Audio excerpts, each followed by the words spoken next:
So how do you remove a mail account from a MacBook? This is basically simple to do, and there are more ways how you can do that actually too. So the first approach is to open up the system settings, and literally on the main page you have an internet accounts tab right there. So it is marked by the blue icon with the @ sign. It's somewhere closer towards the bottom right there, so you can tap on it, and all of your internet accounts will be listed in here. Keep in mind that this applies to internet accounts, so you might have calendar account or notes or just contacts, right? It is all here, so not specifically email only, but most likely email as well.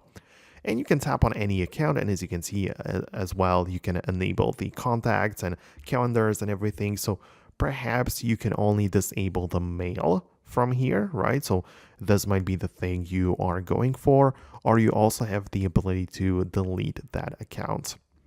However, you can also just click or open up the mail application from Apple, then tap on the mail icon in the top left corner and go to the settings. Then inside of the accounts, you can again see the list of all of the accounts added, and you can select the one that you wish and tap on the minus icon, which will remove it from the mail client, from this one, the blue one from Apple, right? So this is how you can remove mail account from a MacBook. Naturally, if you use a different mail client, for example, Spark Mail, downloaded from the App Store, well, you have to go specifically into that app's settings and remove it from there. But pretty much the process will be very similar, if not almost the same.